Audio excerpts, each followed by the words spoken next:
Welcome back to our channel. In today's video, we'll guide you on how to give game feedback for having too many ads in Facebook on your PC. Follow these steps to share your feedback and help improve the gaming experience. Step 1.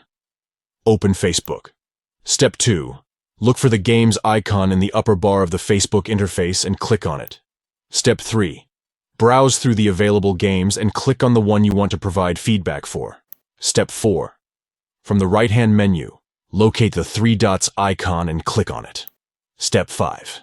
In the options that appear, select Give Game Feedback. Step 6. Choose the option that says Too Many Ads to highlight the issue you're facing. Step 7.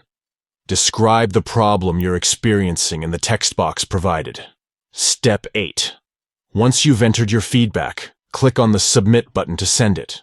By providing your feedback, you can help game developers enhance the gaming experience. If you found this tutorial helpful, don't forget to give this video a thumbs up and subscribe to our channel for more useful tips and tricks. Thanks for watching.